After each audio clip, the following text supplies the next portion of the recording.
Bon, alors merci Guillaume d'avoir eu l'idée de cette conférence et puis d'être là aussi. Avec toutes tes occupations, c'est vraiment un honneur de te voir. Et puis Madame alors Isabelle qui est là aussi et qui s'occupe du sang et de son lieu d'exposition, de réflexion. Et donc on est dans le bon lieu, je crois, pour parler de pensée et d'art. Je pense que c'est l'idée. Et puis pour moi, c'est un grand plaisir, à vrai dire, de replonger dans cette association de deux géants, de générations complètement différentes. Il y a quasiment 30 ans d'écart entre eux, donc on n'est vraiment pas sur la même planète mentale. Et pourtant, grâce à cette photo de Jean-Claude Sen, qui, vous savez, a photographié mai 68, il a dû faire, je sais pas, 200, 300 clichés, et il est tombé sur Godard, et en plus sur Godard et Aragon. Alors, je ne sais pas si ça a été arrangé ou pas, mais cette photo de 68, elle est magnifique. Il y en a deux en fait. Il y en a une où ils sont très sérieux, très concentrés tous les deux, et une deuxième où on voit Aragon rire, franchement, à propos de Godard, visiblement. Et donc ils se regardent tous les deux, et cette manière qu'il a de le regarder est tout à fait typique, moi, de ce que j'appelle l'exobiographie ou l'exo-autobiographie chez Aragon, c'est qu'il s'écrit à travers l'autre. On est en 68 au moment de cette photo, il prépare Henri Matisse roman qui sortira 2 ans ou 3 ans plus tard en 71. Mais la manière dont Aragon regarde Godard est à la fois une manière amoureuse, mais aussi stratégique. C'est-à-dire qu'il s'agit bien pour Aragon de s'écrire à travers Godard, comme il s'est écrit à travers Courbet, comme il s'est écrit à travers Paul Klee, à travers tous les grands artistes comme Picasso qu'il commande beaucoup à l'époque. Et donc ce à travers m'intéresse. C'est cette chance finalement que Godard apparaisse dans la vie d'Aragon à travers ses films comme une réactivation du goût d'Aragon pour le cinéma et dans le cinéma pour l'écriture romanesque. Parce que là on a un problème, c'est que Aragon traite Godard comme romancier dans la plupart de ses textes. Il y en a trois ou quatre hein, qui viennent des collages, qui viennent des lettres françaises principalement, et notamment Qu'est-ce que l'art, Jean-Luc Godard, qu'on verra tout à l'heure. Et ce regard intense et stratégique chez Aragon, il est absolument bouleversant, parce que Godard contient du temps. Il contient la mémoire de cet amour que les Dada ont eu pour le cinéma, pour les inventions de Charlie Chaplin, et puis pour Harold Lloyd, pour Buster Keaton, et une fascination notamment chez Aragon pour l'art du montage. Donc c'est comme si Godard était, enfin comme si Aragon, dans la fiction qu'Aragon construit, comme si Aragon avait enfanté Godard comme projection cinématographique des principes d'écriture du surréalisme. Donc on va regarder ça. Alors j'ai mis en citation une phrase de 1920 qui est d'Aragon, qui vient d'un article sur Louis Deluc. Si nous aimons tant le cinéma, si nous aimons tant le cinéma, c'est dans l'espoir d'y recommencer la vie. Et c'est très proche en fait des propos de Godard, 50 ans plus tard du coup, sur le cinéma. Donc il y a une gémellité, voilà. Je parle aussi de gémellité décalée, de plagiat par anticipation, enfin tout ce que vous voulez de cet ordre-là, dont Aragon raffole évidemment. Et je crois que cette rencontre qui a été assez éphémère parce qu'on trouve très peu de traces en fait ensuite d'hommage d'Aragon à Godard. Ça dure 3-4 ans en fait, cette histoire d'amour, elle est très forte. Et donc là en 68, on est déjà après le coup de foudre. On est déjà après l'intensité des textes d'Aragon sur Godard. Et cela dit, Godard, lui, n'arrêtera pas de citer Aragon. Jusque dans La fin du langage, c'est ça le titre d'un de ses derniers films, ou L'adieu au langage, pardon, L'adieu au langage. Godard continue de citer Aragon à travers des livres que des étudiants achètent sur une table de bouquiniste où on voit encore le crève-cœur. Donc c'est une obsession le crève-cœur chez Godard. Hein. C'est vraiment pour lui l'incarnation de la résistance, enfin du début de la résistance, et le prolongement de ce qu'il appelle la modernité aragonienne en poésie. Donc le Crève-cœur, ça va être l'ouvrage le plus cité par Godard dans ses films, bien avant qu'Aragon ne remarque Godard. En fait, c'est Godard qui va envoyer les signaux dans les cahiers du cinéma. Il va envoyer quelques articles où il fait allusion au Crève-cœur, donc c'est 57. Donc, voilà. Et les articles d'Aragon commencent en 63-64. Donc il y a un petit décalage. Godard envoie des signaux que Aragon perçoit plus tard. Et à partir du moment entre 57 et 65 où Aragon commence à écrire sur Godard, il réactive l'intégralité de sa pensée du cinéma. Donc c'est pour ça que je parle à la fois d'amour sincère et stratégique et autobiographique à mon avis. Donc je rends hommage au sang, bien sûr. Je suis très, très heureux d'être ici. Alors je crois qu'on est vaguement dans le cadre d'une réflexion sur le désir. Et je pense qu'il n'est pas inutile de parler de désir entre deux artistes. Enfin, on peut se désirer de mille manières. Et effectivement, je crois qu'il y a entre eux, il y a du désir, c'est-à-dire un désir notamment de citation, c'est-à-dire intégrer l'autre dans son œuvre, le prendre en soi. Et cette manière de prendre l'autre en soi, de l'aimer jusqu'à l'incorporer dans ses propres œuvres, de manière réciproque, ressemble au désir. Alors, donc j'ai fait un petit jeu de mots, je suis désolé. Aragon et Godard à la colle, effectivement, il y a quelque chose de très fort. Dans une interview très étonnante d'André S. Labarthe de 64, qui a été intégrée plus tard dans un autre reportage, enfin quelques mois plus tard en fait, dans une interview qui pour une fois n'est pas écrite. C'est-à-dire qu'Aragon parle de Godard de manière spontanée. Alors que d'habitude, Aragon, qui se méfie énormément de la télévision et du cinéma, lit des notes qu'il a préécrites. Et là, pas du tout. Et vous allez voir, je vais vous laisser regarder l'extrait qui dure une dizaine de minutes. André S. Labarthe, qui est habitué à ce type de trucage, va monter l'interview d'Aragon avec un passage du Petit Soldat de Godard. Et en fait, de la part de Labarthe, c'est un hommage rendu aussi à l'art du collage chez Aragon, revu par Godard, à l'intérieur d'un reportage où Aragon parle de Godard. C'est très aragonien en fait comme interview. Je vous laisse écouter ça, peut-être que vous connaissez l'interview déjà. Je vous montre ça.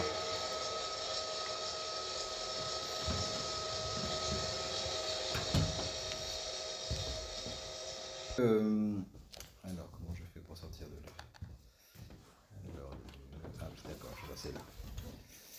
C'est une interview très complexe parce qu'elle mélange l'actualité en fait du livre publié par Aragon sur les collages en 64 ou 65 chez Hermann et puis bien sûr l'évolution de la position du Parti communiste, enfin des intellectuels du Parti communiste sur la question de la définition du réalisme.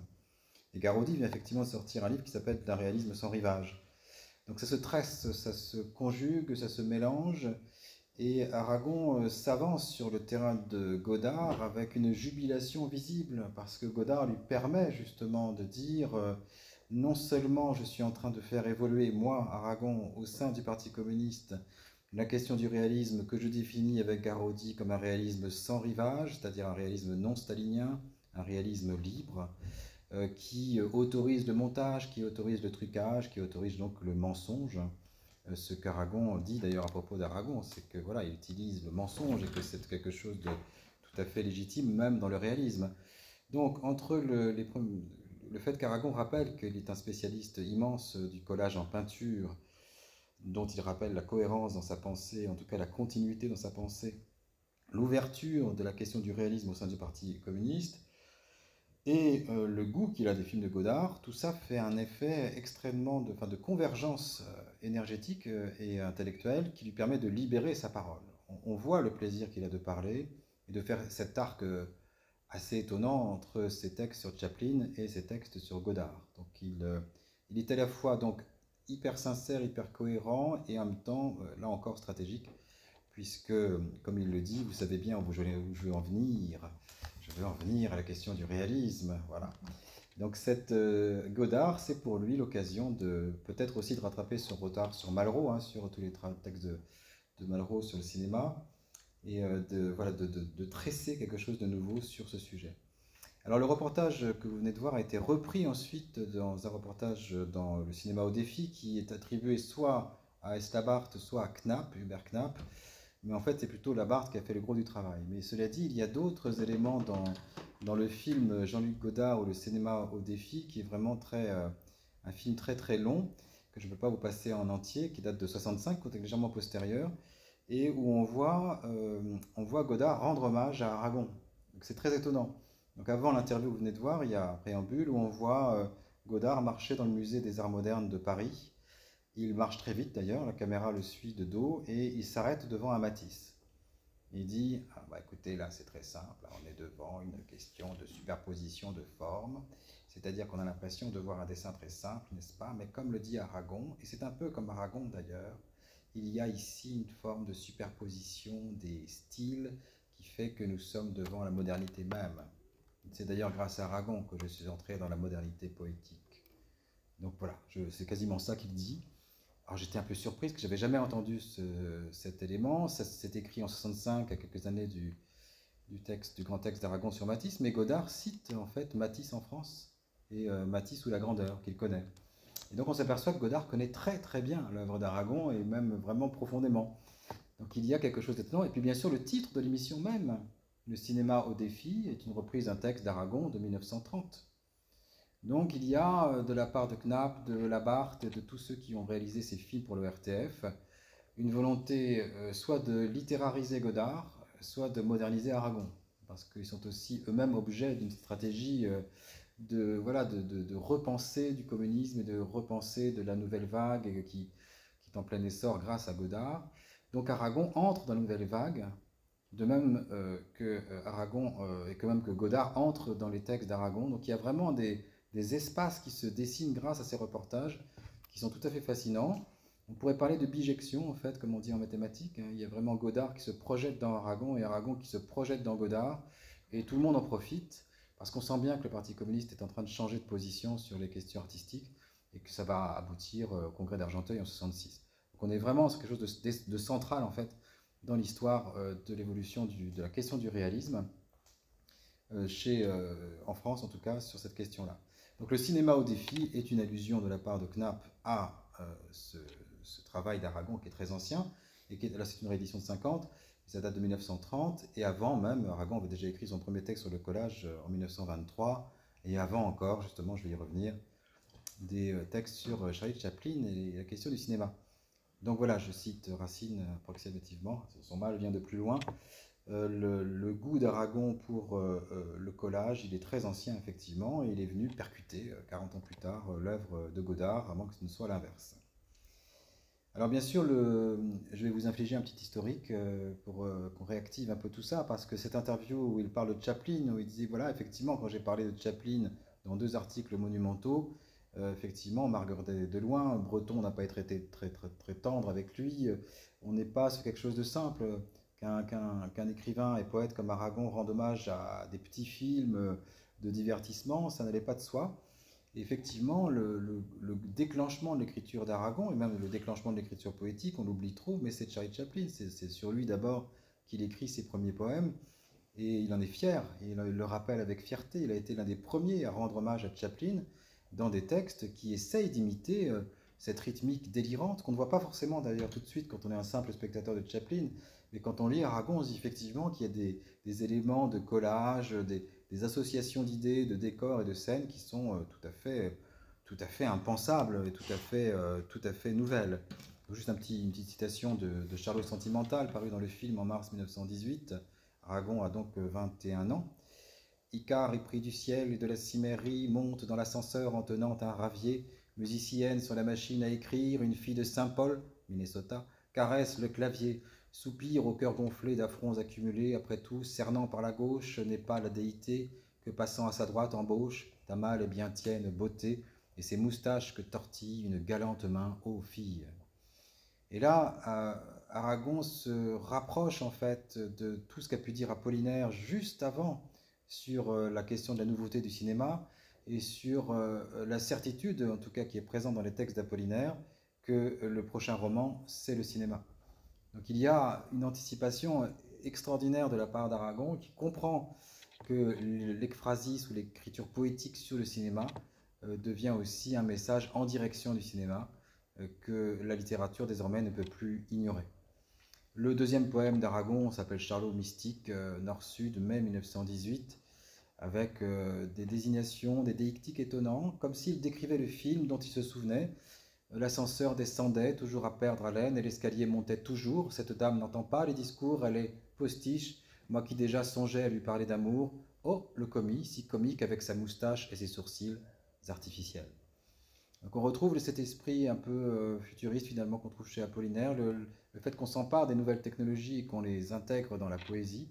On retrouve ça, c'est un poème très long, Et dans mon petit livre sur Aragon et le cinéma, j'ai publié aussi des textes inédits, notamment un qui s'appelle Écran, qui est juste après Pitre et qui a échappé aux éditeurs de la Pléiade. Un texte qui s'appelle Écran en 1918, ça ne s'invente pas, et c'est un très beau texte sur le cinéma. Alors, là, c'est une édition des papiers inédits d'Aragon de Bernard Leuillot, une édition un peu spéciale, qui rappelle effectivement, et les spécialistes du cinéma que je fréquente à Poitiers, à l'université de Poitiers me le disent, ce sont des textes que très peu de gens connaissent en fait d'Aragon, et qui sont pourtant essentiels à l'histoire du cinéma. Aragon non seulement écrit des poèmes sur Charlot, mais réfléchit sur la question de ce que ça engage au niveau ontologique, sur la question de la représentation du sujet, sur la construction du personnage. Et de manière très paradoxale et je trouve absolument roborative, il ne s'intéresse pas à Charlie Chaplin dans son premier texte, mais aux décors de Chaplin, les décors de Chaplin. Donc c'est un texte magnifique, un petit bout pour le plaisir. Tout notre émoi, donc de spectateurs, subsiste pour ces chères vieilles aventures américaines qui relatent la vie quotidienne et haussent au dramatique une banknote sur laquelle se concentre l'attention, une table où repose un revolver, une bouteille qui deviendrait une arme à l'occasion, un mouvoir révélateur du crime, une machine à écrire qui est l'horizon d'un bureau, la terrible bande des télégrammes qui déroulent avec des chiffres magiques qui enrichissent ou tuent les banquiers, oh ce mur quadrillé des loups sur lequel l'homme de bourse en bras de chemise écrivait le cours des valeurs, et encore cette machine contre laquelle s'adossait Charlot Pompier. En fait, du décor, c'est un hommage à Léo Tréhamon à travers Charlie Chaplin. Cette association d'objets inattendus, etc., vous savez, le parapluie et la machine à coudre sur une table à repasser, quelque chose comme ça, eh bien on retrouve ce principe de la liste et des associations inattendues dans les décors chez Chaplin, qui effectivement, on le sait, les travaillait énormément et les voulait à la fois crédibles et délirants. Et puis ça finit sur une citation de Mallarmé tout de même. Quand devant l'écran nu de projection, sous la lumière seule de la lanterne, aurons-nous ce sentiment de la virginité redoutable, le blanc souci de notre toile, ô pureté, pureté. Donc là, on a une convergence à nouveau des arts, si je puis dire. C'est ce que fait Aragon avec Godard, c'est la convergence des arts, du cinéma, de la peinture, de la poésie et peut-être de la philosophie à l'époque pour Aragon. Le deuxième grand texte, c'est du sujet, donc on passe du décor au sujet, avec là aussi quelque chose qui est très attentif aux détails, et puis un texte quand même plus politisé, où Charlot devient l'incarnation peut-être pas du prolétariat, mais en tout cas du sujet abandonné, du sujet en errance. Et Aragon est le premier à le faire à ce niveau-là d'intensité.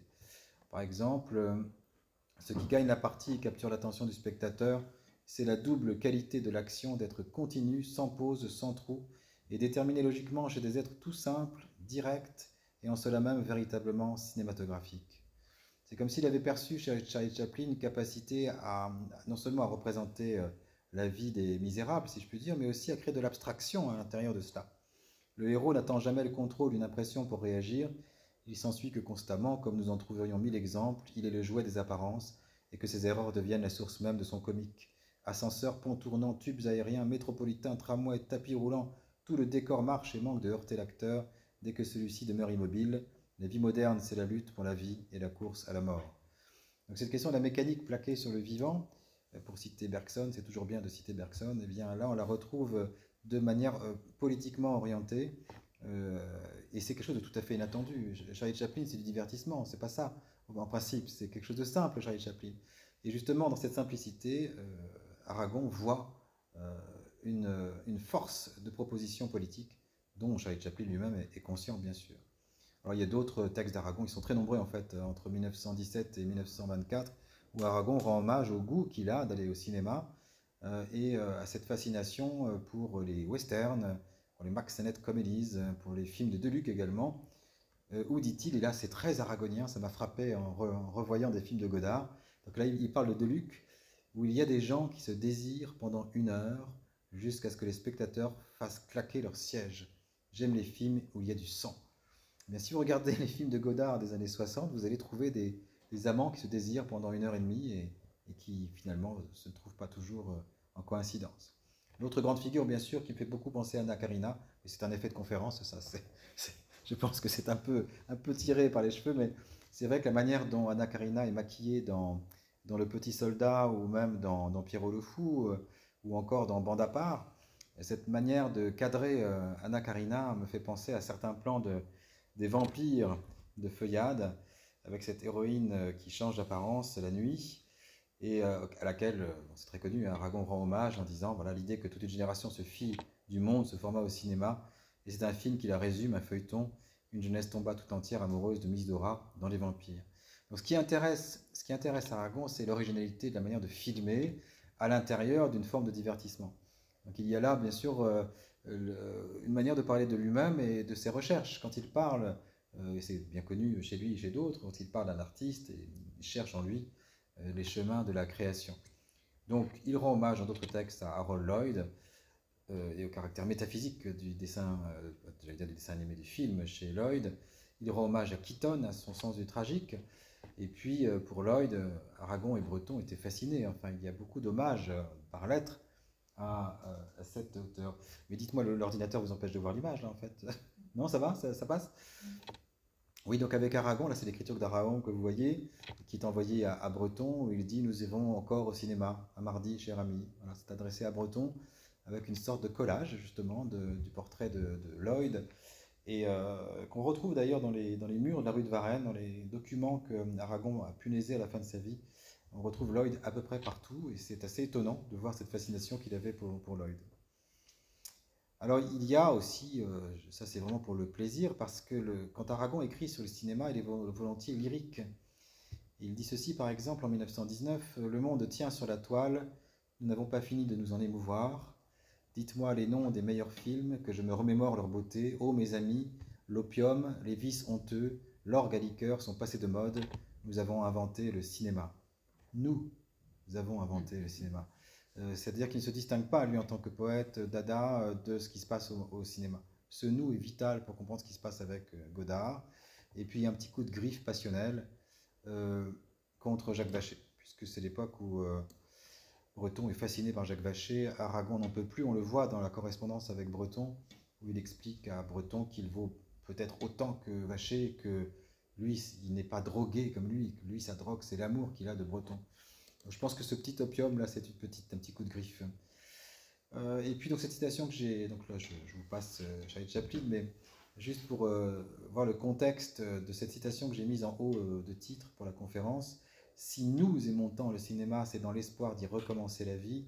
Je n'avais jamais vu le visage d'une femme, ni son corps, ni cette souplesse, prestige même de la vie. Il m'a fallu cet éclairage inattendu, cette mise au point singulière pour que j'apprisse à jouir d'un charme sensible, transmis à travers les siècles aveugles qui l'ont ignoré avant moi. On peut bien me railler de croire qu'avant l'apparition des clartés mouvantes de l'écran, personne n'avait défailli au vertige lisse de la peau, ou sous le soleil défini d'un sourire.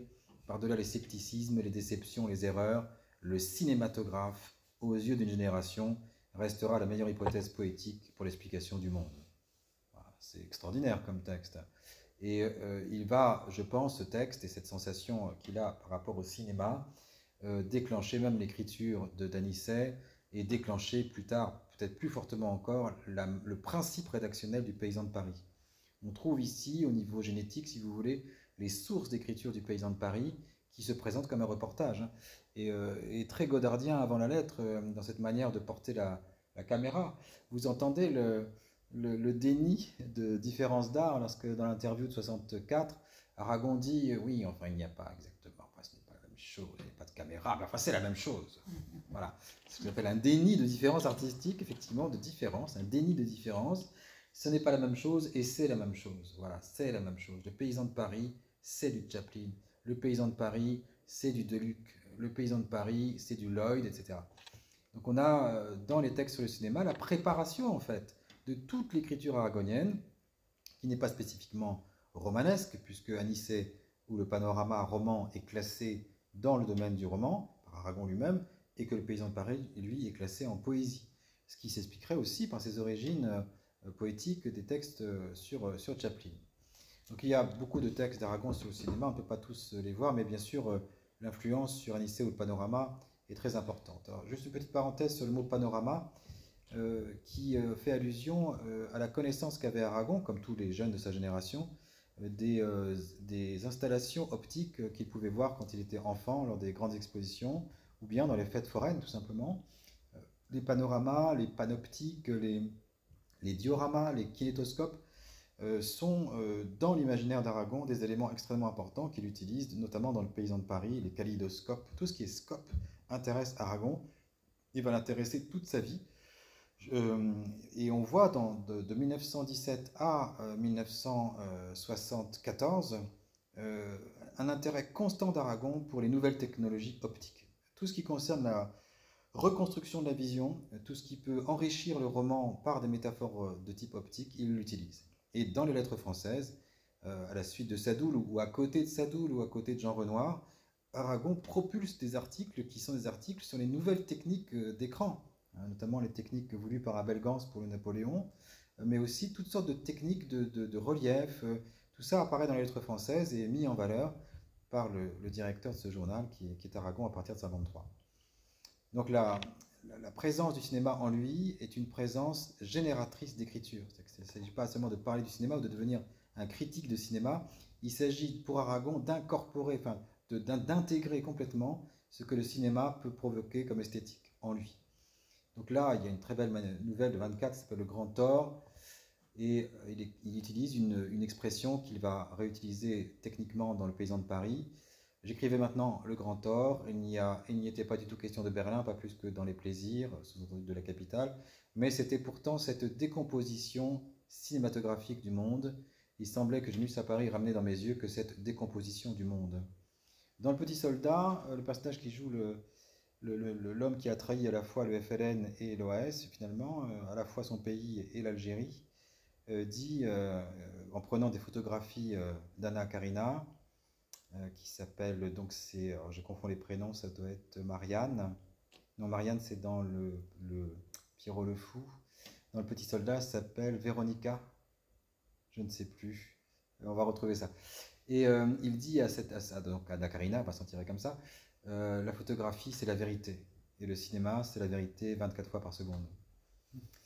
C'est beau comme déclaration, et je trouve que dans cette phrase d'Aragon qui date de 24, décomposition cinématographique du monde semble dire effectivement qu'il parle aussi de la pellicule et qu'il parle aussi de la capacité que la pellicule a de monter. Alors, je ne sais pas si vous avez remarqué la confusion d'Aragon sur la notion de collage. Alice Le Breton est là, elle connaît le sujet mieux que moi, mais la définition du collage chez Aragon, elle flotte. Soit il parle d'intégration d'éléments extérieurs à l'art, comme le papier journal dans la peinture, soit il parle de citation, soit il parle d'imitation de collage, comme chez Ernst par exemple, qui dessine de faux collages. Donc il y a un grand flottement, et dans l'interview qu'on a entendue tout à l'heure, il parle de citation, de phrases. Voilà, il finit par retomber sur ses pattes en disant « ce qui m'intéresse chez Godard, finalement, c'est la citation d'un matériau qui n'est pas cinématographique, qui est la phrase. » Comme si la littérature entrait dans le cinéma. Là, c'est l'inverse. C'est le cinéma qui entre dans l'écriture aragonienne. Donc le Paysan de Paris est friand de ce genre d'effet optique. Il y a un magnifique passage sur la phosphorescence des poissons dans une vitrine du passage de l'opéra. Et puis il y a une phrase que j'aime beaucoup, qui me revient la nuit parfois, tellement elle m'a fasciné quand j'étais jeune chercheur. Il parle de son roman comme d'un film. Ça, c'est le Paysan de Paris. Et il a fait des lectures publiques de certains extraits du Paysan de Paris en 1924-25. Et les gens qui l'avaient décrit protestaient en disant « mais c'est lamentable, vous êtes en train de nous ridiculiser, nous sommes d'honnêtes commerçants ».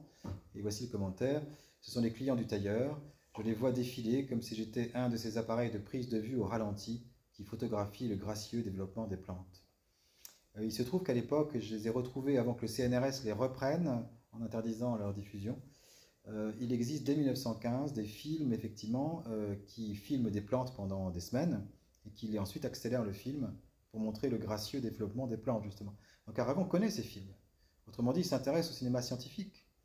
Et tout cela se mélange avec un contexte de suractivité cinématographique. Vous avez Anémique Cinéma de Marcel Duchamp, qui est absolument invisible. Enfin, on peut pas. Vous savez, c'est des rotations d'objets pendant 20 minutes. Et c'est tout à fait Marcel Duchamp. C'est combien de temps vous allez tenir, finalement. Mais il y a aussi le très créatif Entr'acte de René Clair, où on voit apparaître Éric Satie à gauche et Picabia à droite, embrassant un obus de 75, dansant une farandole délirante, à l'envers d'ailleurs, autour du canon, et en voyant le coup d'envoi, si je puis dire, du film, avec un tir de canon. Et puis ensuite, ça devient un montage tout à fait surréaliste d'éléments plus fous les uns que les autres. Et puis bien sûr, le ballet mécanique de Fernand Léger, où on aperçoit le personnage de Charlot au démarrage.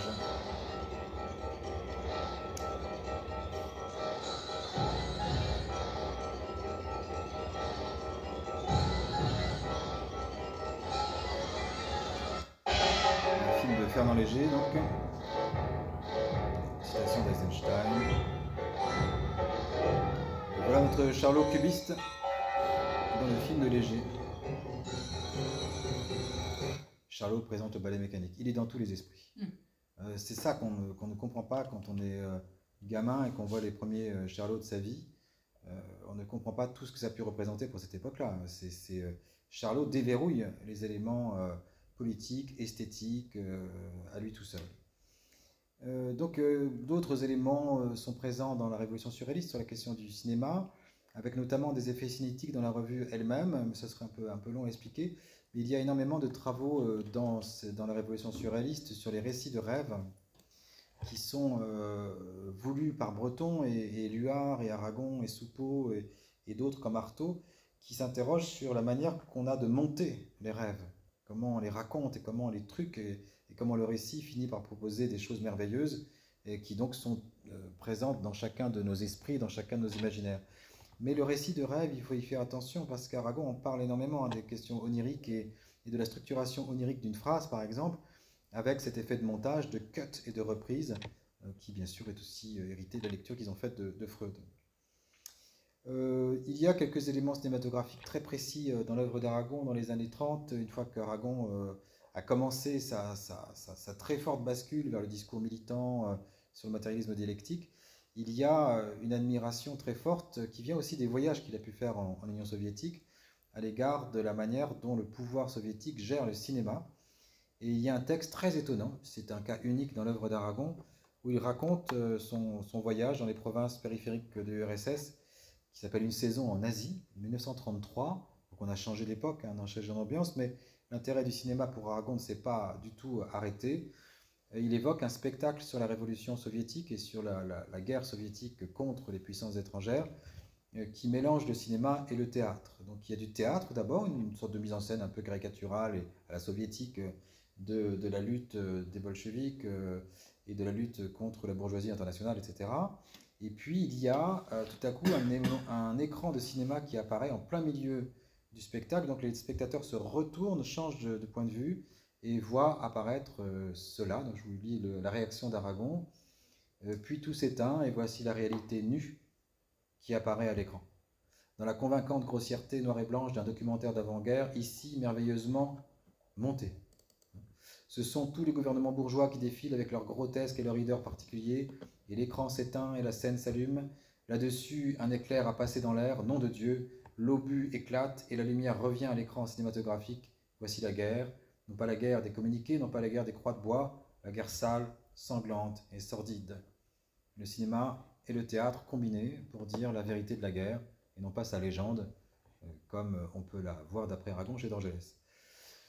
Et puis ça continue, c'est-à-dire que si on regarde bien toute l'œuvre, il y a très peu de rupture en fait des discours d'Aragon sur le cinéma. Et lorsqu'il reprend la direction de Ce soir avec Jean-Richard Bloch, il demande à Jean Renoir de tenir une rubrique sur le cinéma. Il se trouve que Jean Renoir tourne en 36, non c'est en 37 justement, il tourne La Marseillaise, un film important avec beaucoup de décors, etc. Et Aragon remplace Jean Renoir à cette chronique. Et que fait-il? Il ne fait pas de chronique sur le cinéma en général, il fait des chroniques sur la fabrication du film La Marseillaise. Donc il prend la place de Jean Renoir, mais pour parler de Jean Renoir. Donc c'est très émouvant et très précis, c'est une sorte de génétique cinématographique qui évoque aussi les problèmes politiques que les choix de Jean Renoir ont posés. Alors après, on peut aller dans le détail, mais on n'a pas le temps aujourd'hui, mais il y a énormément d'effets cinématographiques dans les romans du cycle du monde réel. Il y a notamment à la fin des Cloches de Bâle un effet cinématographique de panoramique, si vous voulez, sur la foule et sur le discours de Clara Zetkin qui est très, très puissant. Dans les beaux quartiers aussi, vous allez voir des éléments de montage cinématographique qu'on peut comprendre par métaphore, même si ce n'est pas déclaré par Aragon. Et pour moi, le plus, à part Aurélien qui est un peu spécial, le plus cinématographique, c'est celui-ci, c'est Les Communistes. Alors je ne sais pas si vous avez lu Les Communistes en entier, je crois que je suis avec des spécialistes là aujourd'hui, donc vous avez dû voir Les Communistes quelque part. Les Communistes, c'est quand même, je ne sais pas, 1500 pages à peu près de texte. et qui joue beaucoup, comme dans la débâcle de Zola, avec les montages de plans. Et puis c'est théorisé par Aragon, notamment à la fin, lorsque Jean de Moncey, le héros de ce... Enfin le héros, si on peut dire. En fait non, c'est pas un héros, c'est un homme comme tout le monde. Et Jean de Moncey, il arrive sur les plages de Dunkerque en ne comprenant pas du tout ce qui se passe. Il se retrouve devant l'incapacité de penser ce moment historique. Et Aragon déclenche à ce moment-là, dans la première version déjà, une écriture par panneau, c'est-à-dire qu'on ne peut pas penser la guerre en entier, c'est juste des fragments. Et donc déjà dans la première version des communistes, il va faire des effets de montage, de regards différents sur Dunkerque, et même à l'intérieur de l'optique de Moncey, un montage des fragments de conscience qu'il a au moment où il perçoit cette question. Et l'intérêt qu'a eu Aragon pour l'écriture cinématographique de la fin des communistes est tel qu'il va y revenir 20 ans plus tard, lorsqu'il rééditera les communistes, pour finalement refuser le cinéma, refuser la photographie comme modèle d'écriture, et il insérera de manière très étonnante un tableau de Bruegel qui s'appelle L'Enfer, et dont il dit quelle est la photographie de Dunkerque. C'est très étonnant, c'est ce qu'il fait entre... Donc les communistes c'est 49-51, et la réécriture des communistes c'est 1967, et donc il y a une modification de la fin des communistes, où ce n'est plus le cinéma qui prime, ce n'est plus la photographie, c'est Bruegel, la peinture. Retour à la peinture, mais en tant que photographie. C'est très étonnant, et c'est un collage bien sûr. C'est un collage dans la fin des communistes, et c'est aussi un collage par l'illustration, puisqu'en 67, quand Aragon réécrit les communistes et d'autres romans, il décide d'illustrer, de faire les œuvres romanesques croisées qui sont illustrées, et on a donc l'illustration de Bruegel sur une double page. Alors cette continuité, alors il y a un mémoire que j'ai découvert récemment en préparant cette conférence. Il y a un mémoire de maîtrise qui est très bien, j'ai oublié l'auteur mais je le retrouverai, qui fait un très beau travail justement sur l'écriture cinématographique d'Aragon dans le cycle du monde réel. Et je trouve ça très bien qu'un étudiant s'y soit intéressé, c'est un très beau travail qui, à mon avis, voilà, aboutit à tout cela. Alors la poésie de la résistance, évidemment, va être marquée par tout un système d'écriture par image. Les poèmes deviennent chez Aragon des images de la mémoire, dans le Crève-Cœur déjà, mais aussi dans Brocéliande ou encore dans Les yeux d'Elsa. Le fait que le recueil s'appelle Les yeux d'Elsa est évidemment un hommage à Elsa, mais c'est aussi les yeux qu'il faut entendre. On en parlait avec Jean-Christophe tout à l'heure, de cette récurrence des yeux chez Aragon, de l'expression les yeux. Et cette insistance sur les yeux, c'est à mon avis une métaphore très lisible de la question optique chez lui de la poésie et de l'écriture. Il y a toute une série de métaphores dans les recueils poétiques d'Aragon qui sont très présentes. Je vais y venir. Mais je fais une petite parenthèse sur Matisse, parce que vous savez que les premiers textes d'Aragon sur Matisse remontent à 41, 42, 43. Et lorsqu'il rencontre Matisse, il rencontre Matisse en train de couvrir les murs du palais de Cimier. Alors c'est pas à Nice, c'est à Grasse, par là, le palais de Cimier, où Matisse dessine des séries de fusains et qu'il colle au mur en faisant des effets de série. Donc il les colle au fur et à mesure comme ça sur le mur. Il va dessiner les atriolets comme ça, il va dessiner Aragon au fusain, et Aragon compare cela au cinéma. C'est très étonnant. Dès qu'Aragon voit une série d'éléments, il parle de cinéma. C'est cinétique en fait. Effectivement, Matisse reprenant constamment son trait et corrigeant, refaisant autrement, et surtout quand c'est collé comme ça, comme un storyboard sur un mur, on peut avoir une impression d'animation. Et Aragon parle donc de cinéma de la sensation pour parler des séries de dessins de Matisse. Cette question de série n'est pas sans contact avec l'idée de la tapisserie dans les recueils poétiques. Dans Les yeux d'Elsa, il y a la tapisserie de la grande peur, il y a des éléments de ce type qui apparaissent, et ça vient de ce goût qu'il a des images en série, des images dont les poèmes peuvent donner une petite idée. Et dans le roman inachevé en particulier, Aragon découvre une métaphore qui était déjà présente chez lui à travers des éléments optiques. C'est l'idée que le poème, et je tiens à ce jeu de mots, est une plaque de verre.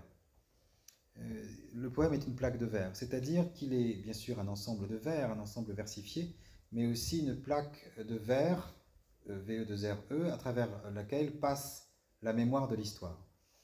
Et cette métaphore est présente dans Le Paysan de Paris, et puis elle réapparaît dans le roman inachevé pour évoquer notamment les événements de la montée au pouvoir d'Hitler, de la montée des fascismes en Italie, enfin du franquisme en Italie, du fascisme du franquisme en Espagne et du fascisme en Italie, et il va utiliser cet objet, qui est la lanterne magique, qui est présente chez Proust par exemple, mais aussi chez Gide, et qu'Aragon réutilise cette fois comme l'outil qu'utilise le poète. Le poète est un montreur, c'est un montreur d'images. Et là vous voyez, vous apercevez des petites images d'Épinal, ça c'est une lanterne de la fin du XVIIIe, début du XIXe, et qui permet de projeter sur les parois des éléments colorés, des illustrations, des éléments de chansons. Et dans le roman inachevé, donc, il présente une série de poèmes sur les années 30 avec ces mots. La lanterne magique est allumée, il court, le verre coulisse et tout s'interrompt au doigt du montreur d'Épinal. Le poète devient un montreur d'images, et ce n'est pas anodin quand on connaît l'importance du cinéma et de la photographie chez Aragon. Et puis, 4 ans plus tard, en 1960, les poètes vont reprendre et vont systématiser l'idée qu'à l'intérieur du recueil, il y a une sorte de personnage qui est un montreur. Donc c'est beaucoup plus massif que dans le roman inachevé. Et voici ce que cela donne. Un homme montre au public sur un écran soudain qui s'éclaire, avec un cadre d'or gaufré agrémenté de toutes sortes de figures à demi nues, où le chèvre-pied, la sirène et le centaure alternent, mais ce n'est pas du tout de cela qu'il s'agit. Montre, disais-je, les images peintes du futur se succèdent sans transition dans le petit corridor d'or de sa lanterne. Ici commence le spectacle à la lanterne magique. Alors, cette idée que l'écriture est un spectacle, c'est assez ancien, ça date vraiment du Paysan de Paris au moins, et cela va rester tout au long de sa vie. Et il n'est pas du tout étonnant en fait de lire un jour sur la couverture d'un roman d'Aragon, son dernier, théâtre/roman. C'est tout à fait logique en fait. Il y a, si on respecte l'étymologie de théâtre, une obsession de l'œil et du spectacle qui fait qu'il conçoit son œuvre comme un défilé, comme une série d'images qui passent devant le lecteur, un lecteur idéal bien sûr qui aurait en tête l'intégralité de ses œuvres, et il ne fonctionnera pas autrement avec les lettres françaises. Les lettres françaises, dont il prend la direction en 1953, mais à l'intérieur duquel il travaille depuis longtemps, en fait, depuis 1948 au moins, à la fin de ce soir déclenche l'intégration d'Aragon dans l'équipe des lettres françaises, avant qu'il en soit directeur. Et Aragon multiplie les hommages à Doré, par exemple à Gustave Doré, en disant que Gustave Doré est le responsable du grand imagier de la mémoire de l'enfance.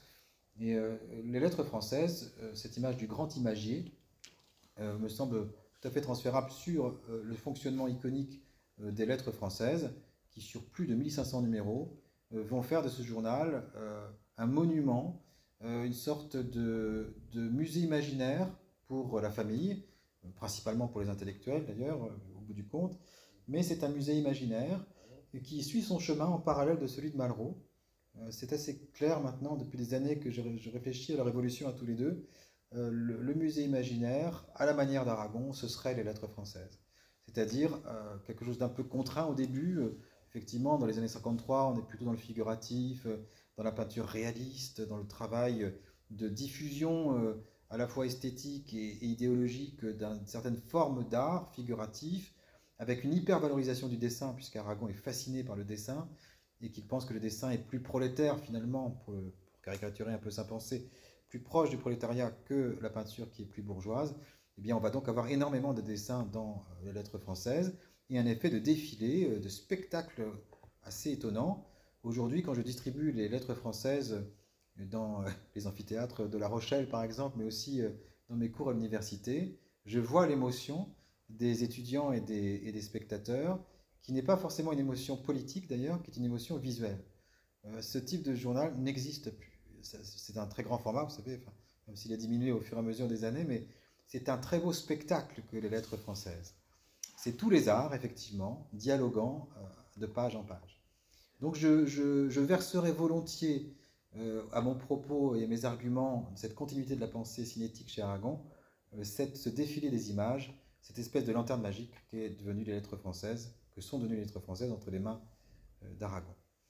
Alors un petit point d'arrêt quand même sur la Semaine Sainte, qui est un roman très impressionnant et qui, avec le roman inachevé, a permis à Aragon de revenir en gloire, parce que le roman inachevé, c'est un coup éditorial incroyable, une autobiographie en vers qui s'appelle Le roman inachevé, qui déclenche une sorte d'unanimité critique, et ensuite une préface d'Étiamble, qui avait du mal avec Aragon et qui tout à coup se dit je peux à nouveau l'aimer puisqu'il est redevenu sincère.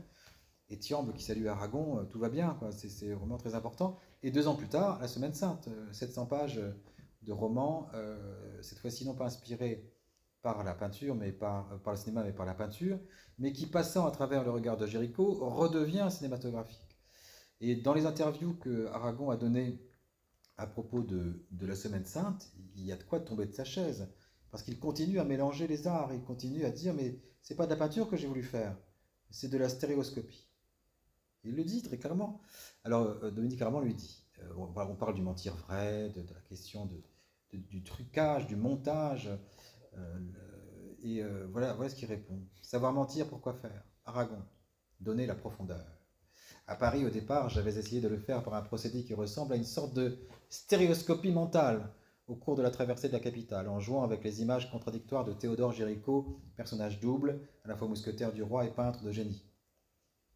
Il s'agit donc d'une stéréoscopie, dans l'espace et le temps, pour laquelle la physique n'a pas de nom. Dans cette stéréoscopie des rêves, le contraste de ces lieux lointains et de la couleur coraux d'une province française, il me fallait inventer l'image saisissante de la plus grande tragédie récente dans la vie des hommes, de ces hommes, la campagne de Russie. Et juste avant, il fait allusion à le triple écran d'Abel Gance, enfin voulu par Abel Gance, pour le Napoléon. Donc vous voyez les superpositions, les strates métaphoriques qu'Aragon utilise pour dire comment il écrit et comment finalement la photographie, la peinture, le dessin, les techniques d'écran, les techniques optiques influencent non seulement son écriture, mais la manière dont il en parle. Et pour ma part, j'ai insisté dans quelques travaux sur le rapport qu'il y a entre l'écriture des communistes et de la Semaine Sainte et les travaux de Maurice Halbach sur la mémoire collective. Parce que c'est ça qui obsède Aragon. C'est comment en tant que sujet, je peux prendre en moi et projeter sur les parois qu'est le roman la mémoire collective, la mémoire de mon peuple. Comment je fais ça? Comment j'écris en moi la mémoire de tous? Et donc il passe du coup par des... Comme il l'a dit lorsqu'il a écrit Les communistes une deuxième fois, il a dit « Je suis passé au grand écran ». Quand j'ai réécrit ce texte de 1500 pages, écrit en 49-51, il me fallait passer au grand écran. Vous voyez cette expression qu'il utilise souvent, il me fallait. Voilà, il cherche des moyens techniques, il cherche des métaphores techniques, et il se laisse traverser, bien sûr, par le cinéma. Alors, la grande déclaration, on pourrait parler de doubting pour 64, et 65 pour l'article dans les lettres françaises « Qu'est-ce que l'art ?» Jean-Luc Godard. Il faut comprendre que, comme je le disais tout à l'heure, c'est Godard qui envoie le premier signal, à ma connaissance. J'ai consulté l'un des plus grands spécialistes de Godard qui est à Poitiers, qui est dans la même université que moi, qui s'appelle Francisco Ferreira, et je lui parle de ça, de ce qui se passe dans Le Petit Soldat, ce qui se passe dans d'autres films de Godard, et il me dit, mais attention, c'est Godard qui commence, c'est Godard qui ouvre le feu, entre 55 et 57, il fait plusieurs fois allusion au crève-cœur. Et le crève-cœur va devenir pour Godard une sorte d'objet fétiche qu'on voit dans très nombreux films cités ou simplement en mention visuelle, de même que Godard cite aussi les couvertures des Triolet, comme L'âme par exemple, dans le film qui s'appelle Une femme mariée. Et au début d'Une femme mariée, on voit la couverture des Triolet, L'âme.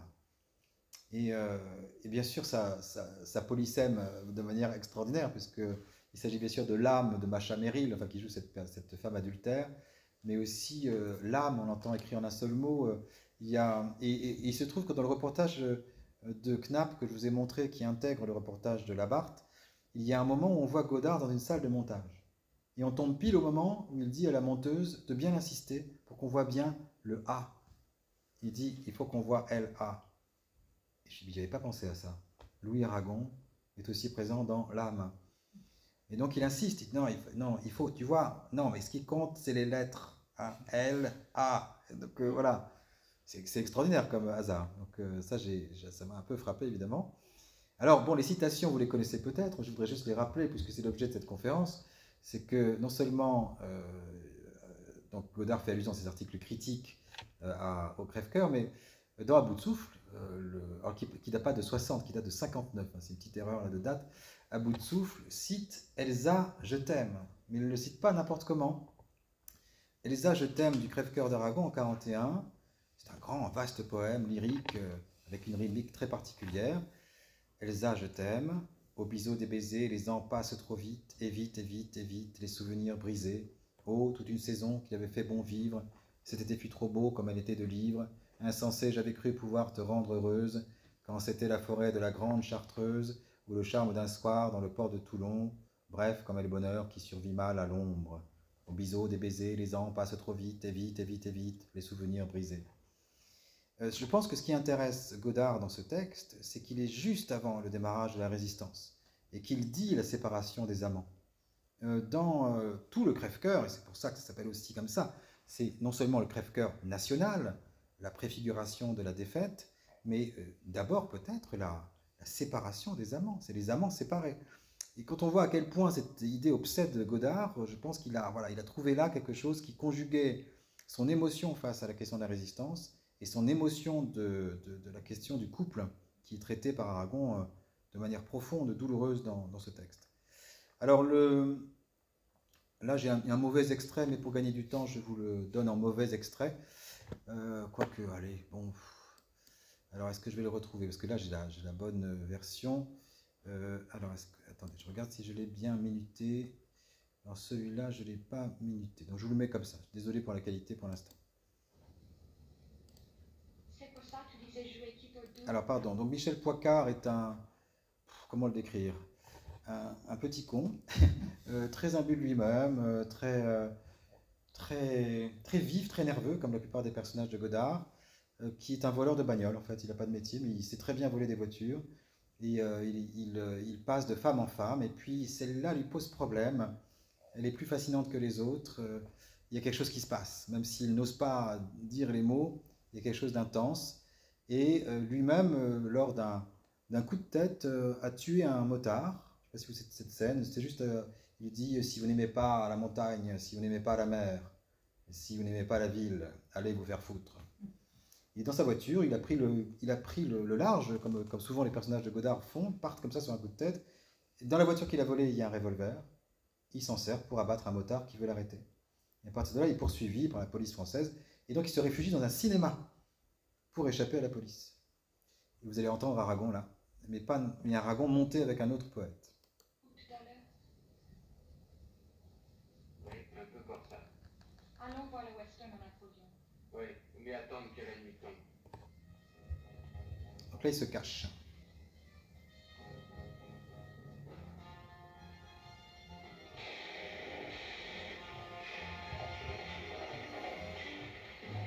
Méfie-toi, Jessica. Au biseau des baisers, les temps passent trop vite. Et vite, et vite, et vite, les souvenirs brisés. Vous faites erreur, chérie.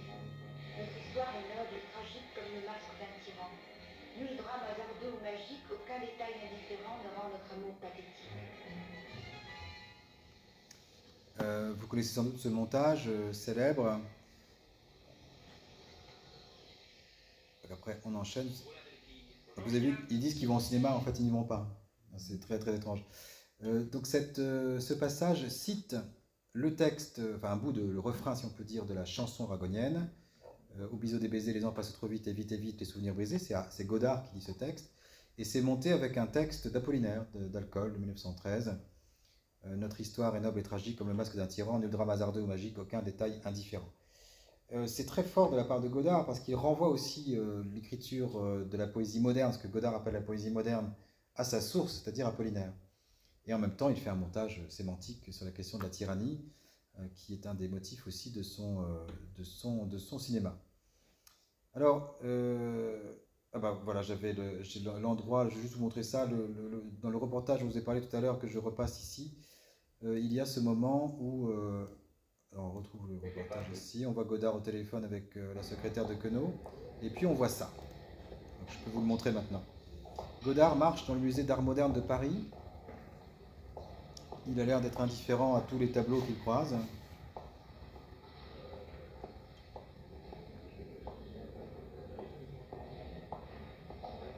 Cubiste. Non. Peinture. Peut-être Picasso à gauche, on a vu.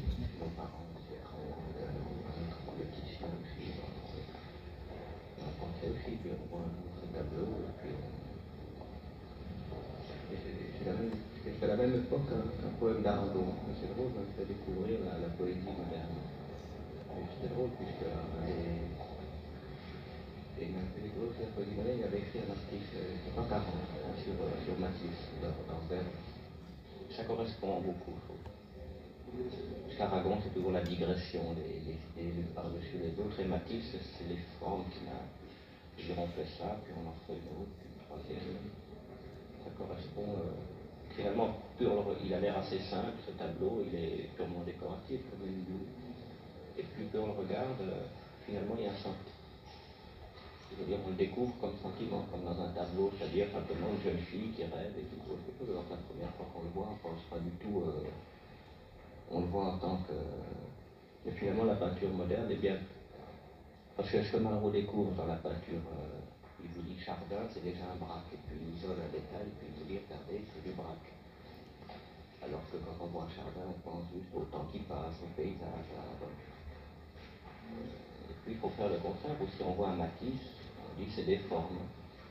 Et puis il n'y a qu'à le regarder, puis on s'aperçoit que c'est une pensée et un sentiment.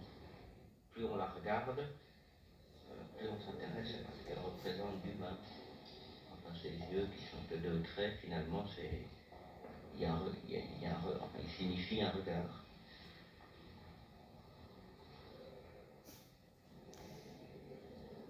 Il essaye de faire du Aragon, en fait. Alors, c'est sans doute prévu, mis en scène pour voilà, rendre hommage croisé à Aragon, vraisemblablement, mais tout de même, il dit voilà, ce tableau date à la même date qu'un poème d'Aragon. Alors, ça m'étonne un peu parce que ça, c'est très ancien chez Matisse.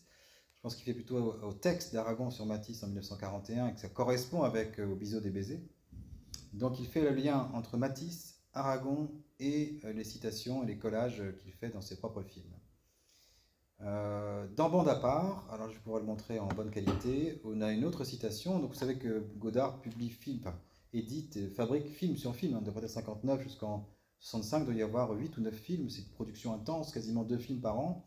Et dans Bande à part, qui est un film avec Claude Brasseur, Samy Frey et Anna Karina, il y a un passage extraordinaire, très émouvant, où Godard demande à Anna Karina, en plein métro, alors qu'on n'entend rien, il y a le bruit du métro, de chanter cette chanson qui vient d'être mise en musique par Jean Ferrat, qui s'appelle « J'entends, j'entends ».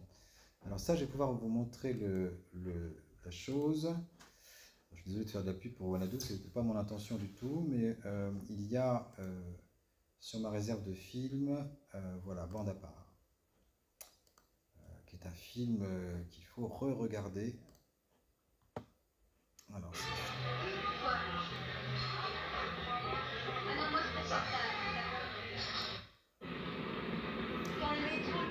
alors voilà, donc Brasseur, Caressot, Anna Karina, c'est une sorte de trouble en fait, c'est une sorte de Jules et Jim, et donc elle est un peu désespérée parce qu'elle sait bien que c'est pas forcément l'homme de sa vie, et elle regarde les gens du métro autour d'elle. Les gens ont toujours un air esprit malheureux. Regardez celui-là. Pourquoi est-ce qu'il fait cette tête-là? Tout dépend ce qu'on imagine. Tu vois le commentaire que vous ferez, il sera pas le même tête. Si vous dites qu'il ramène dans son carton un ourson pécho de sa petite fille malade, il aura l'air d'un brave type. Au contraire, vous trouverez qu'il a une sale gueule si vous pensez qu'il y a du plastique dans son carton pour faire sauter la République. Ça me rappelle une chanson. Comment c'était? J'en ai tant vu qui se la lèvent. Il ne demandait que du feu. Il s'est contenté de si peu. Vous avez si peu de colère. J'entends leur voix, j'entends leur phrase, j'entends leur voix, qui disent des choses banales. Comme on en lit dans le journal, comme on en lit la femme, j'espère. Ce qu'on fait de vous hommes et femmes, aux pierres tendres tout usées, et vos apparences brisées, vous regardez m'arrache l'âme. Les choses vont comme elles vont. De temps en temps, la terre tremble. Le malheur ressemble. Il est profond, profond, profond. Ce ciel me croit. J'y crois aussi, moi, par mon âme. J'y crois parfois, je vous l'avoue, à n'en plus croire mes oreilles. Oh, je suis bien votre pareil. Oh, je suis bien pareil à vous. À vous comme le grain de sable, comme le sang toujours versé, comme les doigts toujours blessés. Oh, je suis bien votre semblable. C'est quoi ton famille? Oh, bien.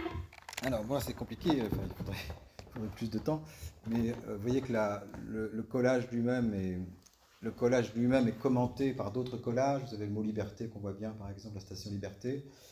Et l'hommage à Aragon est aussi un défi, effectivement, fait au cinéma, d'intégrer dans sa mécanique sonore, le métro, là, c'est la métaphore du cinéma aussi, hein, d'intégrer dans sa mécanique sonore un texte poétique. Et il le fait comme ça, il colle dans la voix d'Anna Karina le texte d'Aragon et il enchaîne sur d'autres types de collages. Donc Aragon est un collage parmi d'autres, parce que Godard cite bien d'autres auteurs, hein, comme Faulkner, comme Malraux également aussi, et bien d'autres. Donc c'est un collage parmi d'autres, et c'est un collage à côté d'autres collages, mais qui prend quand même une importance dramatique particulière ici, avec le regard caméra d'Anna Karina qui est assez insoutenable, et que, comment dirais-je, Godard utilise très souvent. Le regard d'Anna Karina chez Godard, ça vous transperce, enfin voilà, vous regardez Marachelam, etc. Donc il y a vraiment un gros travail ici d'intégration qui ne cesse pas, là je ne donne que quelques exemples, hein, chez Godard, et cela continue, alors avec une intensité particulière entre 64 et 65, et notamment en 65, où par hasard complet, Aragon, enfin je crois, si j'ai bien compris le texte d'Aragon, Aragon est à Venise, à la Mostra de Venise, au moment où Godard présente son film Le Pierrot le Fou. Et donc Aragon précise, je n'étais pas au jury, je n'avais rien à faire là, mais j'ai vu Pierrot le Fou, et ce qui fait qu'il publie un article sur Pierrot le Fou avant même qu'il sorte en France. Alors dans La Mise à Mort, ce roman par lequel j'ai découvert Aragon quand j'avais 23 ans, 22 ans, non, mais que dis-je, je calcule bien, non, 21, c'est plus loin que ça en fait. La Mise à Mort, qui est un roman extraordinaire, qui est pour moi le grand roman d'Aragon avec Henri Matisse, contient des citations collées des beaux quartiers. Donc Aragon s'autocite. Et là, on a un flottement notionnel entre le collage et la citation. C'est compliqué ça, au niveau théorique, de savoir si quand on s'autocite, il s'agit d'un collage ou s'il s'agit tout simplement d'une citation. Mais chez Aragon, connaissant la roublardise d'écriture d'Aragon, je pense qu'il s'agit d'un autocollage, en fait, on peut parler comme ça, d'autocollage. Et cet autocollage va être repéré par Godard, qui va le citer dans Pierrot le Fou. Alors voici le texte d'origine. Donc c'est un texte de 36, en fait, collé dans un texte de 65. Nous sommes comme les autres des êtres doubles. Nous vivons à une époque historique qui se caractérisera peut-être un jour par là, le temps des hommes doubles. J'ai fait toujours deux parts de ma vie. Alors Pierre Juquin fait des dissertations là-dessus en disant qu'Aragon savait qu'il était schizophrène. Je dis non, c'est pas ça du tout, c'est pas ça. C'est vraiment une question de dissociation esthétique et puis de travail sur la conscience tel que Descartes a pu le faire. En fait. Ce sont des expressions cartésiennes et qui font aussi allusion à la nature fortement méta-romanesque de ces textes. On est toujours double quand on écrit. Et c'est pour ça qu'il écrit en 69 dans les Incipit, mes romans, je ne les ai pas écrits, je les ai lus. C'est ça aussi. C'est pas qu'une dualité entre la sincérité et le mensonge. C'est la vie même. C'est qu'on se voit faire les choses. Mais je referme la parenthèse. Et qui n'est pas du tout une critique de Pierre Juquin, que j'adore, hein, c'est pas ça, mais c'est qu'il y a quelquefois des contresens sur cette expression des hommes doubles. Nous sommes de l'étoffe, dit Aragon. Donc il cite, alors du coup, dans la citation, ensuite Aragon enchaîne et cite La Tempête de Shakespeare. En anglais, qu'il traduit, nous sommes de l'étoffe même dont sont faits les rêves, et notre petite vie est entourée d'un sommeil. Plus loin, et les rêves sont faits de nous comme nous sommes faits de rêves, pardon. Il fait beau mon amour, dit Aragon, cette fois-ci en 65, il fait beau mon amour dans les rêves, les mots et la mort, et la vie. Il fait beau mon amour, il fait beau dans la vie, il fait beau dans l'amour. Et Godard va donc reprendre ce texte. Alors, il faut que j'aille vous le chercher. J'ai dû mettre un petit minutage en principe. J'espère. Oui, 1003. Donc ce texte d'autocollage d'Aragon citant en 65 un texte de 36 et citant à l'intérieur en commentaire un texte de Shakespeare qu'il traduit.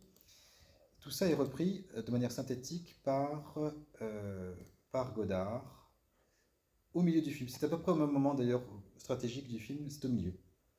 Alors, allons-y, regardez. Quel film? Alors, vous vous souvenez de ce passage d'ennui où le personnage de Belmondo essaye d'écrire, de prendre des notes, de faire l'écrivain, et elle s'ennuie, pour pas dire autre chose, de manière absolument terrible. Donc on entend cette réplique. Ta gueule, Virginie. Ta gueule, Virginie. Il l'appelle Virginie alors qu'il ne s'appelle pas Virginie, et elle l'appelle Ferdinand alors qu'il s'appelle Pierrot. Alors pardon, je vais au but.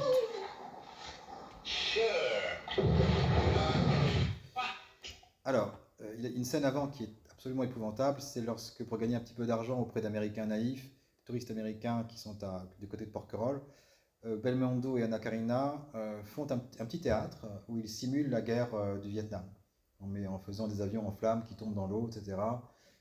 Et c'est accompagné d'une bande-son de guerre qui est absolument terrible. Les Américains rigolent en disant c'est très bien, c'est formidable. Bon, le théâtre de la guerre du Vietnam. Ensuite, il y a des jeux athlétiques, puisque Godard demande à Belmondo de faire des cascades où il saute de plusieurs mètres vers le sol. Et puis ensuite, on retrouve Belmondo, vous allez voir, dans un champ de maïs, en train de citer Aragon. Tous les matins, Saline Dehan, C'est une chanson de un Ravel. oiseau chante dans mes mains. Saline, Mali. Peut-être que je rêve C'est pas du maïs. de vous. Elle me fait penser à la musique, son visage. On est arrivé à l'époque des hommes doubles. On n'a plus besoin de miroir pour parler tout seul.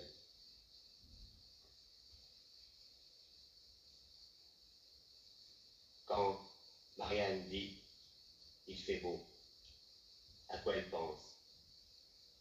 D'elle, je n'ai que cette apparence, disant « il fait beau ». Rien d'autre. À quoi bon s'expliquer ça? Nous sommes faits de rêves et les rêves sont faits de nous. Il fait beau, mon amour, dans les rêves, les mots et la mort. Il fait beau, mon amour, il fait beau dans la vie. Alors, je ne crois pas que ce soit du maïs, effectivement, en fond, plutôt des roseaux. Et vous voyez que le texte d'Aragon est assez fortement transformé. Il contient aussi des allusions au début de la mise à mort, qui est les questions essentiellement de miroir et d'identité. Et puis il y a le côté grotesque de cette diction de Belmondo, qui ressemble à ce qu'on peut voir au Festival d'Avignon à l'époque, c'est-à-dire des expérimentations vocales comme ça, un peu ridicules. Et en même temps, c'est très intense comme moment, et c'est bien sûr centré sur la question du couple, sur la question de la mort toujours présente finalement dans ces films, mais dans un décor complètement absurde. Enfin, c'est un moment unique dans le film, avec un cadrage très spécial. Aragon, Belmondo frottant les végétaux et sortant donc ce texte qui est une démarque de la mise à mort.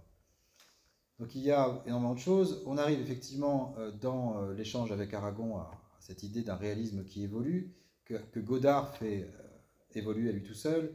On est dans le contexte des collages d'Aragon, par lequel Aragon, chez Hermann, fait la synthèse de tous ses textes. Donc Godard tombe bien. Il tombe bien, mais il a fait beaucoup d'efforts aussi pour aller vers Aragon. Et on a donc ce mélange, cette hybridation de ce rapport à l'innovation en art. Alors dans le grand texte, bien sûr, qui s'appelle « Qu'est-ce que l'art ?» Jean-Luc Godard, Aragon fait son autoportrait à travers l'insolence de Godard, évoquant l'idée que Godard ose dans Pierrot le Fou citer Céline. Il cite Guignol's Band, il faut oser à l'époque, et encore aujourd'hui d'ailleurs, citer Guignol's Band, et Aragon défend en fait. Il dit « Je préfère Pascal sans doute, et je ne peux pas oublier ce qu'est devenu l'auteur du Voyage au bout de la nuit, certes. » Donc ça, c'est Qu'est-ce que l'art, Jean-Luc Godard. N'empêche que Le Voyage, quand il a paru, c'était un fichement beau livre, et que les générations ultérieures s'y perdent, nous considèrent comme injustes, stupides, partisans, et nous sommes tout ça. Ce sont les malentendus des pères et des fils, vous ne les dénouerez pas par des commandements. Mon jeune Godard, il vous est interdit de citer Céline, alors il le cite, cette idée. Pour ma part, je suis très fier d'être cité, collé, par l'auteur de Pierrot, avec une constance qui n'est pas moins remarquable que celle qu'il apporte à vous flanquer Céline au nez. Pas moins remarquable, mais beaucoup moins remarqué par messieurs les critiques, ou parce qu'ils ne m'ont pas lu, ou parce que ça les agace autant qu'avec Céline, mais non pas avec moi les arguments que Céline leur donne, alors il ne reste que l'irritation et le passer sous silence, l'irritation pire d'être muette. Dans Pierrot le Fou, un grand bout de la mise à mort, bien 2 paragraphes. Je ne connais pas mes textes par cœur, mais je les reconnais, moi, au passage. Dans la bouche de Belmondo, m'apprend une fois de plus cette espèce d'accord secret qu'il y a entre ce jeune homme et moi sur les choses essentielles. L'expression toute faite, qu'il la trouve chez moi ou ailleurs, là où j'ai mes rêves. La couverture de l'âme dans le début de La femme mariée, admirable fable de Mayakovsky traduit par Elsa dans Les Carabiniers, sur la lèvre de la partisane qu'on va fusiller. Quand Baudelaire eut dans les phares collé un Delacroix, l'acte de sang hanté des mauvais anges, le vieux Delacroix lui écrivit « Mille remerciements de votre opinion, je vous en dois beaucoup pour les fleurs du mal. Je vous en ai déjà parlé en l'air, mais cela mérite toute autre chose. Quant au salon de 1859, la critique exécute Delacroix. C'est Baudelaire qui répond pour lui, et le peintre écrit au poète « Ayant eu le bonheur de vous plaire, je me console de leur réprimande. Vous me traitez comme on ne traite que les grands morts. Vous me faites rougir, tout en me plaisant beaucoup. Nous sommes faits comme cela. » Nous parlions du désir. Voilà. Baudelaire et Delacroix, c'est comme moi et Godard. Je ne sais pas trop pourquoi je colle cela dans cet article, tout est à l'envers, sauf que oui, dans cette petite salle confidentielle noire où il n'y avait qu'Elsa, quand j'ai entendu ces mots connus, pas dès le premier reconnu, j'ai rougi dans l'ombre. Ce n'est pas moi qui ressemble à Delacroix, c'est l'autre, cet enfant de génie. Alors, conclusion en forme de Jean-Paul Belmondo, pardon. Lors de la première version de cette conférence, Belmondo venait de mourir, donc j'ai gardé ce titre. Conclusion en forme de Jean-Paul Belmondo, pour lequel j'ai toujours une immense admiration.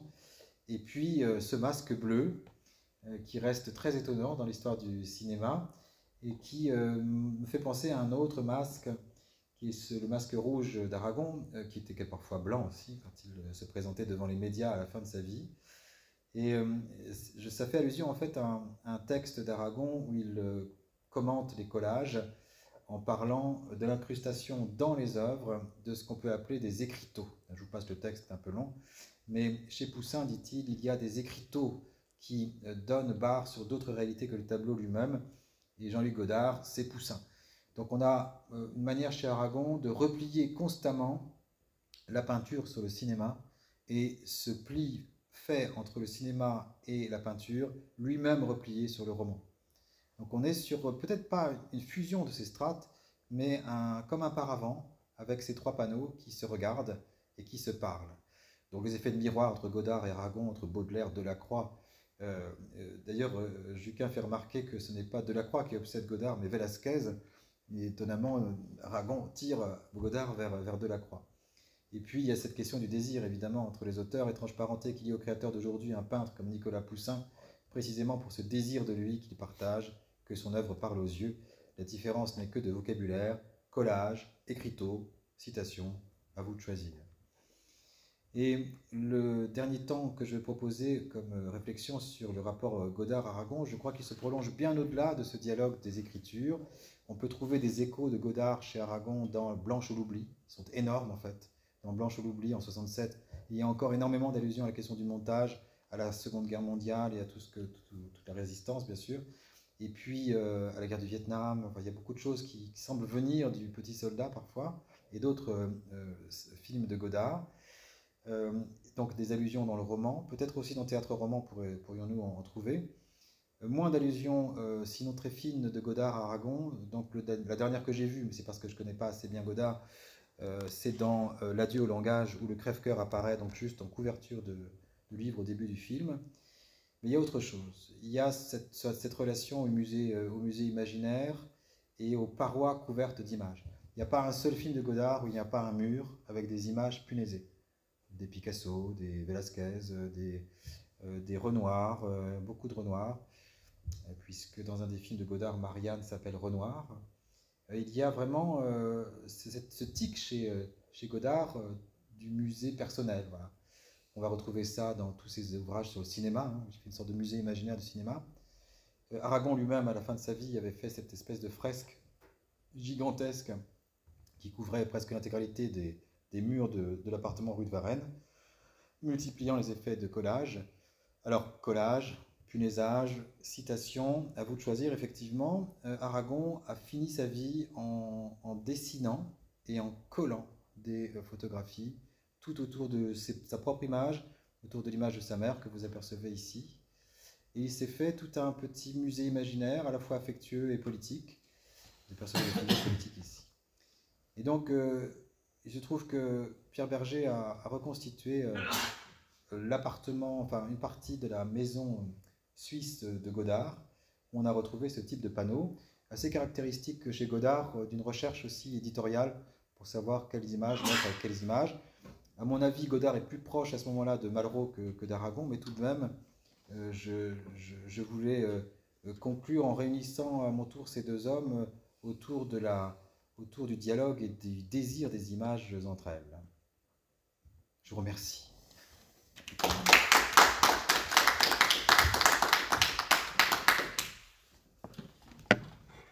Un temps pour un échange avec la... Oui, bien avec sûr. les participants,